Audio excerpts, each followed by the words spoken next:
thank you so much for being here and having the North American premiere of your film. Yes. It's really exciting. It's great that you're back also. So I wanted to ask a few questions before opening up to the audience. The film has a lot of like personal elements and autobiographical parts, which is something that you've explored in your previous film. It's nearly a counterpart to Summer 93 in terms of the point of view that you are exploring. I was wondering what made you choose that approach for that film as opposed to the other one, and when you felt ready to talk about that missing generation of the parents' era. Yeah. Yeah, I think that the idea of the film came, I think, when I was actually writing Summer 1993. And someone told me that they couldn't quite know how was this missing mom, no? And how was she? And I tried to think how was she, and I realized I didn't know because I didn't remember her because I was 6 when she died. And here my research started a little bit, no? And I started like asking my family, and I had these letters that at some point some friends of her had shown me, and they gave to me. And the letters were probably like the thing that allow me to feel her the most, no? Because suddenly when you read the letter, you can hear someone talking almost, no? Because we write letters in the way that I don't know, it's very intimate, no? So I could see and feel how she was living, how she was looking at life, and her relationship to drugs and to friends and to work, no? So I decided to make a short film at that time, going to the places where she wrote the letters from and filming like empty spaces. And it was just my voice reading these letters. But I felt that the images that I created for these letters were not fair to the poetry I felt that I could read through her lines, no? And I was like, I need to keep exploring these letters. I felt that they were kind of like a generational portrait of their way of living in these 80s, no, in Spain. And then it's how I was thinking that I should actually create the images that I was lacking from my parents. And the idea of the film came, no, like just to make a film about memory and how memory works. It's like a personal documentary that you're creating to create your own memory of things that were or were not. Was it difficult to write it before filming it? I felt very free, actually, yes. And so I kind of invented a lot of things. Because at the end, you know, I remember when I was doing the promotion of my first film, I used to say that you cannot generate the memories, or you cannot create the memories if you don't have them, no? But I was like, yeah, you can maybe like get the stories of the others and try to create your own memories through the others. But when I tried to do that, I realized that actually you can, I mean, it's impossible because the puzzle doesn't quite fit, no? When you try to actually get it through the others. And I got to the conclusion that actually I have cinema to kind of create these memories that I don't have. So it was kind of liberating, this feeling, no? So it's like, okay, maybe I'm lacking these memories, but then I can just invent them. And at the end, what we all need is a story to kind of tell our lives and where we come from, no? It's all about that. Obviously, the closest that this story feels to reality, the better, no? But we just need a story to tell ourselves somehow, no? So that's how the idea came, and I felt really free to kind of write these images about my parents. The only thing is that it was important for me to find the right tone, no? It's like to not judge them, to not romanticize it either, no? Because it was tough moment as well. So to find the right tone to kind of, that was fair to the way I feel about them, basically. Is it difficult then to cast people to play people who are so close to you, but also like so unknown? Because you want them maybe to match the idea that you have of them, but maybe also not romanticize, but staying sort of close to a certain reality. So I was wondering if you could talk about actually the casting of this film.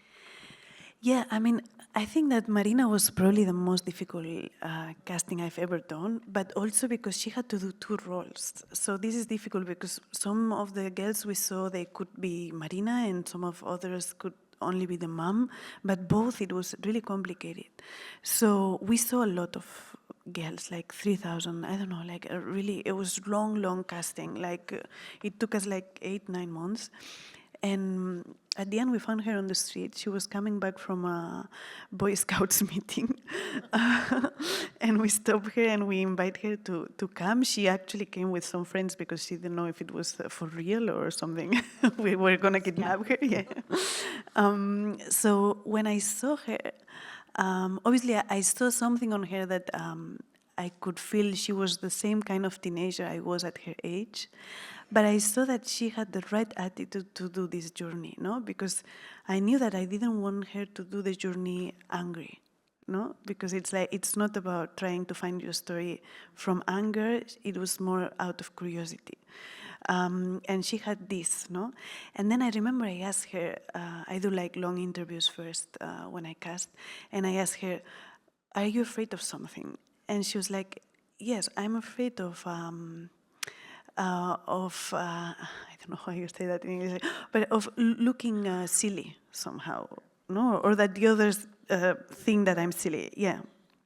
And this gave me like a big clue, because I realized that she was conscious that her image was one thing, but like deep down, she knew that she could do something else, or she could be something else, which is something that I experienced as a teenager a lot, no? That I was like this innocent girl, and then, but I knew that deep inside I could be strong and whatever, no?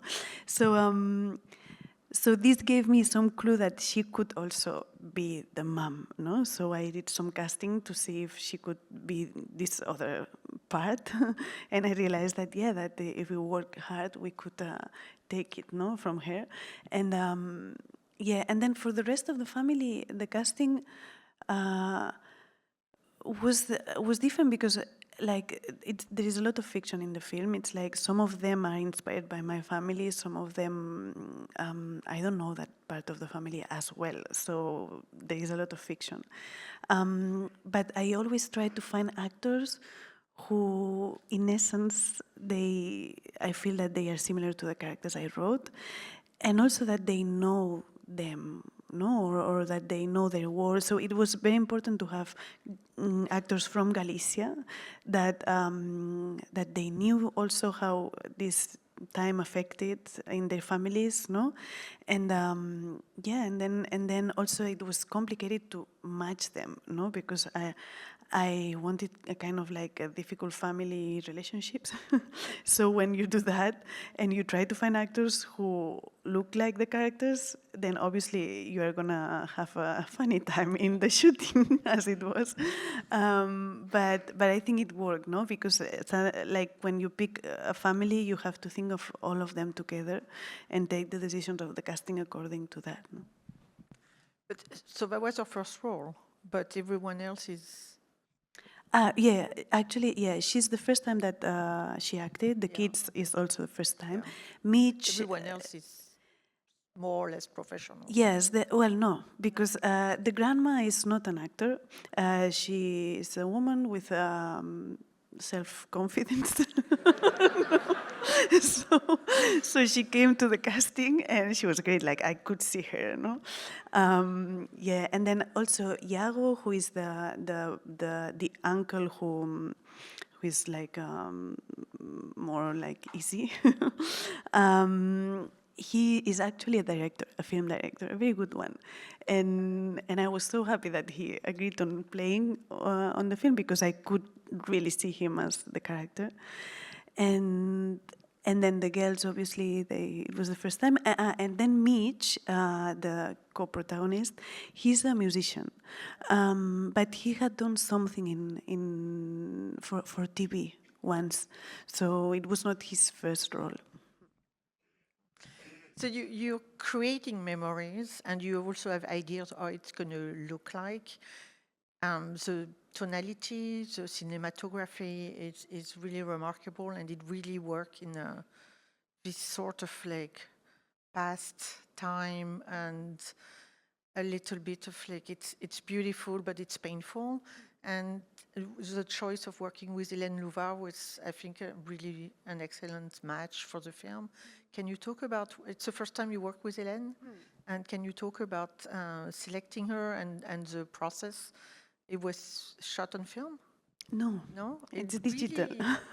It really looks, the grain especially, and the water looks extremely celluloid. Yeah, no, we worked a lot later, no, to have this texture, and also while shooting the way she shoots, is in a way that at the end when you work later in color correction, you can do a lot, no? But yeah, with Hélène, I had this desire to work with her from a long time ago, and we started preparing together Alcarràs, but then COVID came, and obviously, like, she had all these projects at the same time that got postponed, and she couldn't do it. And I found like another great DOP to do Alcarràs, but I still had this feeling that we had to work together at some point. So that was the chance. And it was really good because we could have a lot of conversations before. She was even like in the rehearsals of the scenes, she came and we shot the rehearsals so we could prepare the film. And I was concerned because I felt that I couldn't film this family in the same way that I had filmed the families of my two other films. Because here the protagonist has some like big distance with these characters. So I felt that the camera had to look different and a little bit more still or more like framed somehow. And yeah, and this distance that I was not used, because with my other films we had handheld camera and kind of like following the characters, and so we had to be close to Marina but not as close to the other members of the family. And I was worried about how you work with this kind of camera in the way that I work with the actors, no? Because I give them some freedom. So we had a lot of conversations to kind of like not lose this naturalistic feeling with the actors, but at the same time have this other feeling with the camera. And then we saved the handheld kind of playful camera for the part that she imagines, no? There's one scene that I find really striking. It's a dancing scene towards the end. So I wanted to ask about working on the choreography and like where, you know, like the camera also is very important. The darkness of the scene also makes it like more difficult to film, but it's really a crucial scene, and it's also something that really stays in you when you see it. Yeah, yeah. It's I mean, at the end, when I was writing this imagine part, I was like, well, she's imagining, so I can fly.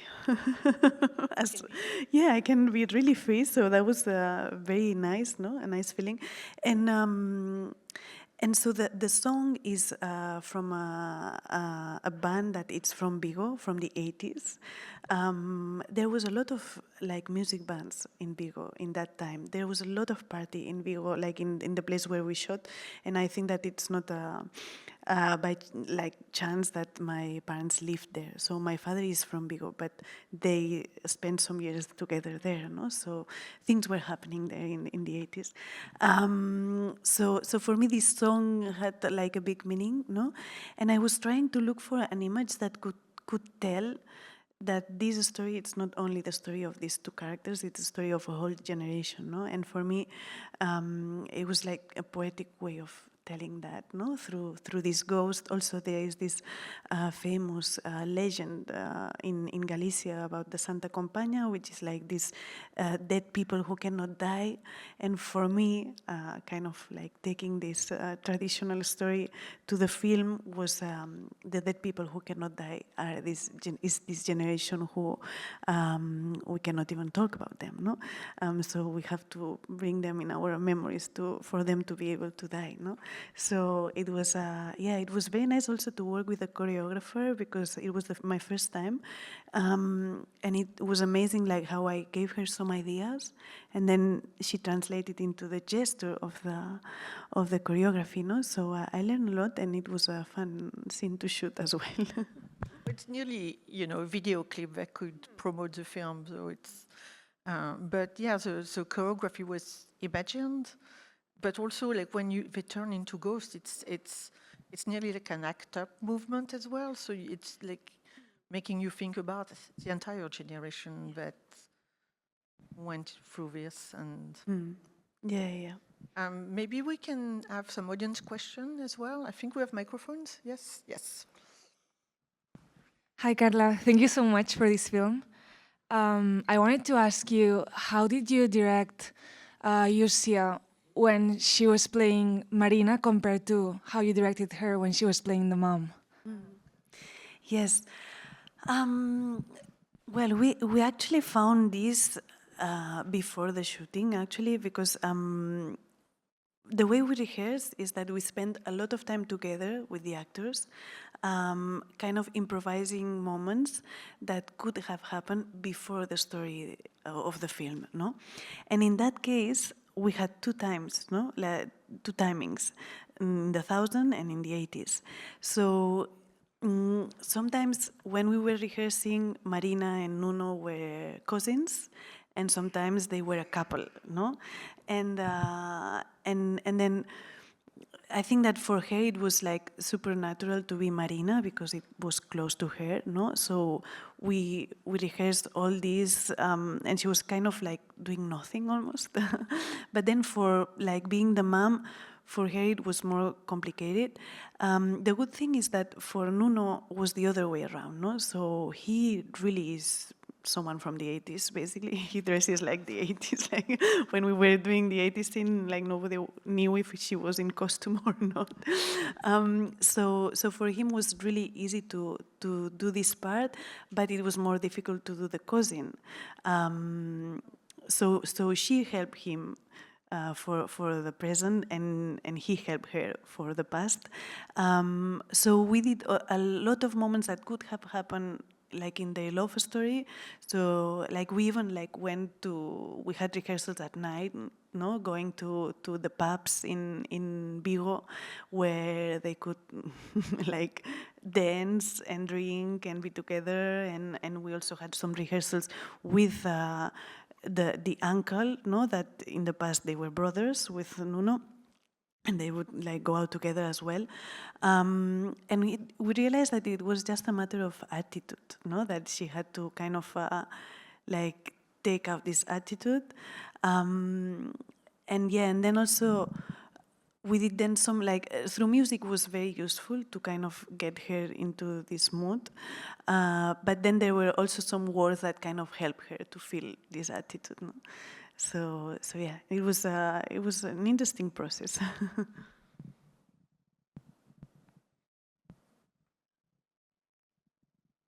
I can't see anything. There's someone here. Yes, here.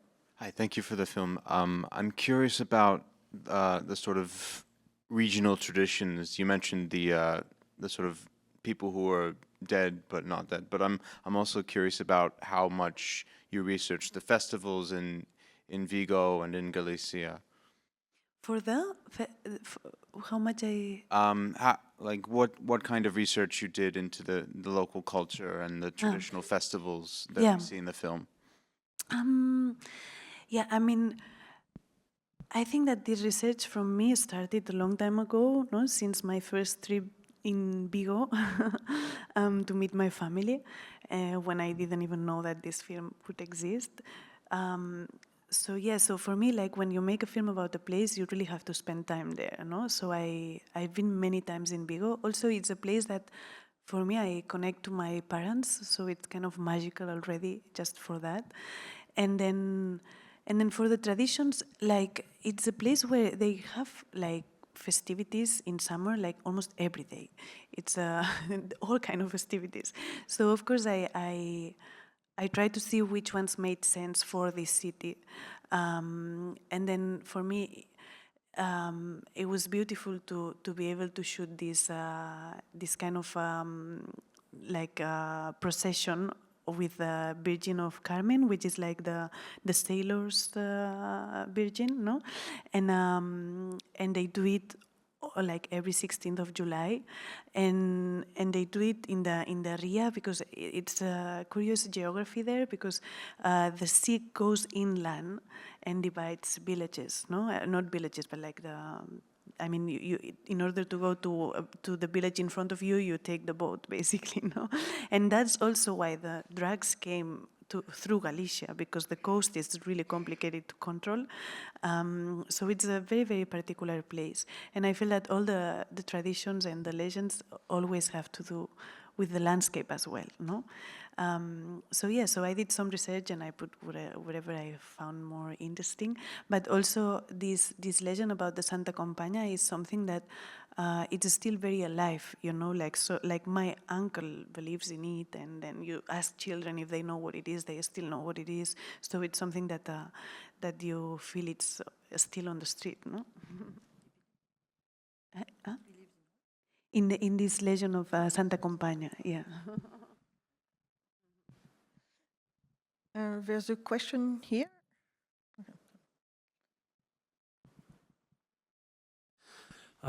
Thank you for the film. It was beautiful. I also I saw Alcarràs at the previous festival, and I loved that as well. And so, you know, I'm noticing, you know, in both of these films, certainly in Alcarràs, there was the, you know, it feels like you handle these sort of intersections of family and economic class, and you do it. It's beautiful. And so in that one, like I said, it's a little more overt. Here, it feels a little more subtle. And so I guess I'm curious about what your personal experience sort of that has been, especially with this being a particularly personal story for you. What was your sort of perspective on the way that class influenced your interactions with family in the situation? Yeah. Yeah, for me that was one of the challenges of the film, no? That I was like portraying a class that I was not too familiar with, and to not kind of fall into like the cliches, no? But I mean, my experience was like a little bit like Marina, no? That suddenly you find yourself in a sailing boat, you know, with a family that sails often. But the idea is that while you go through it, you just, I mean, at the moment that you accept to make a trip like that by yourself, you go wherever the wind flows. No, it's like you just you're ready for an adventure, let's say. No, so I think that she takes it more from here, like from the idea of like discovering something new, and also trying to understand this family. And for that, you just watch and not judge too much. But yeah, my experience was really similar to this one. That suddenly I found myself there, and obviously I was kind of like surprised and amazed by many things that they were normal for them, but I pretended that it could also be normal for me. No? You still have a question? Yes, there's a question here.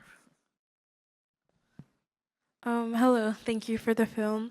My question is, why was it important to have the mother and father played by actors who were also other characters that were very prominent in the film? Yeah, this it has to do with the way we imagine, because no, I realized that I have just few family archive. Like I have just some photos of my mom some photos of my dad. I have one video of my mom moving, and some Super 8 from my dad when he was a kid. But if I try to imagine them moving, it's so hard for me because I don't have enough material in my mind, no? And I think that the way we imagine is through the things that we know. It's very similar to how we dream, no? Because imagining at the end, it's like dreaming when you're awake, no? And you do it through things that you've seen. So for me, it was important that the way she imagines is through what she knows, and she just knew her cousin, who could obviously turn into her father because he also likes sailing, and she looks like her mom, so she could turn into her mom somehow, no? And also a way for her to kind of live this story from her own skin, no? So basically, everything that she imagines is from the elements that we've been seeing, no? So there are some images that she shoots with the video camera that are then exactly the same images that we see in the imagine part, with the characters inside the image, no? Or some objects that go from reality to the imagination, or some locations, obviously, or some things that they've told her. So this was one more thing to mirror, no? Unfortunately, that's all we have time for tonight, but thank you so much for being here. Thank you. Thank you, everyone. Thanks.